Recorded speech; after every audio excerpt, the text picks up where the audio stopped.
Les élections législatives ont vu le RN être le groupe politique à recueillir le plus de voix et donc le plus de sièges à l'Assemblée. La coalition de gauche a remporté les élections législatives en nombre de sièges.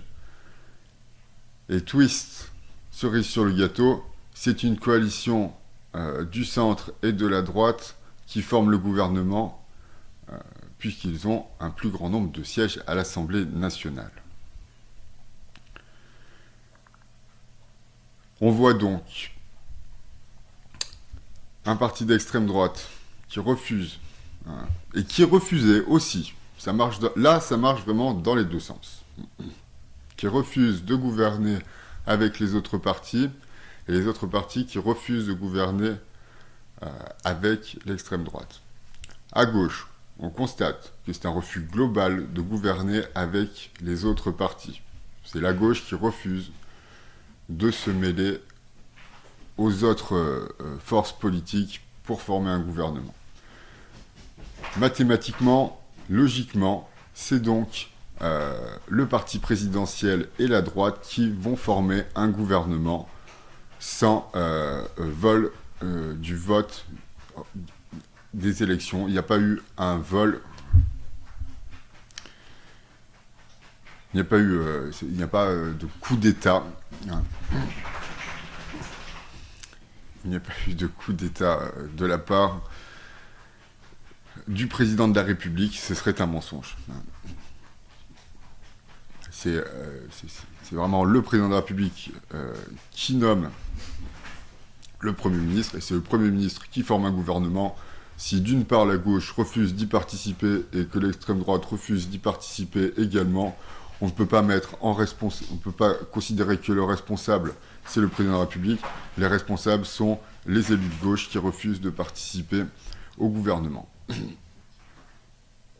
Maintenant que le gouvernement est formé, la première question qu'on se pose, celle qui nous brûle les lèvres, combien de temps le gouvernement va-t-il tenir ?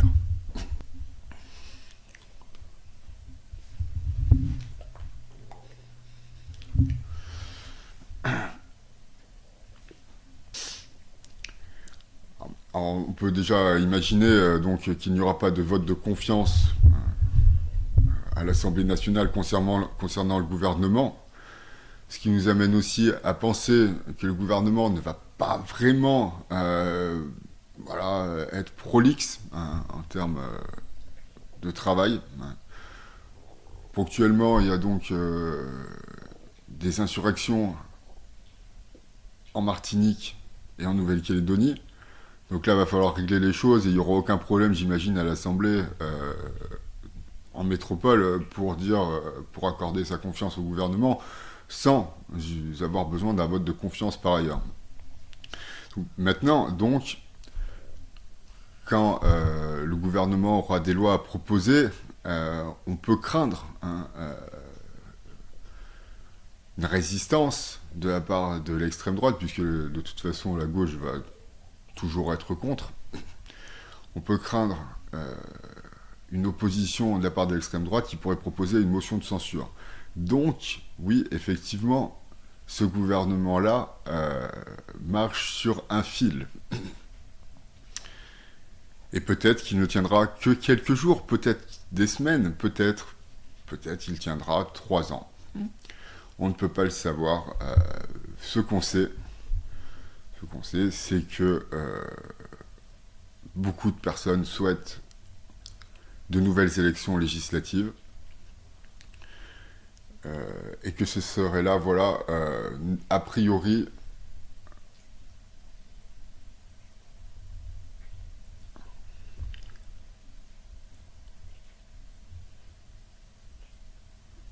le gros point qui pourrait engendrer un vote contre le gouvernement lors d'une motion de censure de la part du RN contre Michel Barnier et ses hommes.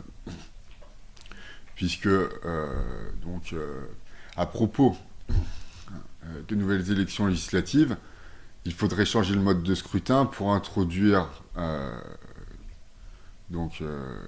des proportionnels, c'est technique, Il faudra introduire des élections législatives avec un mode de scrutin à la proportionnelle pour changer le visage de l'Assemblée nationale.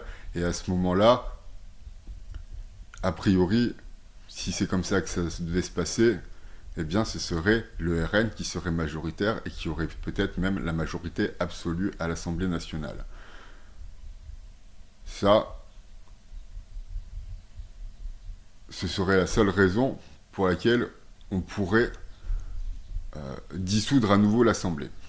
Il faudrait changer le mode de scrutin des élections, hein, et ensuite, donc, ce serait le RN qui aurait la majorité à l'Assemblée.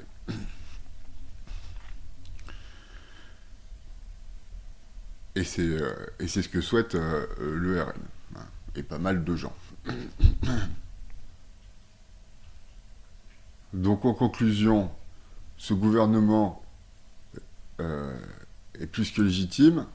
Les seules personnes qui agissent de manière antidémocratique, c'est la gauche. Puisque de toute façon, bon, a priori, même au centre, on ne veut pas de gens du RN au sein du gouvernement, ce qui est, bon, ce qui n'est pas très démocratique. Dans la configuration dans laquelle se trouve l'Assemblée nationale, il aurait dû y avoir des hommes politiques de tous les partis, et ce n'est pas le cas. Donc voilà, je suppose que je ne ferai plus de vidéos, hein, à part, pas vraiment qui... Voilà, bon, je ferai plus de vidéos.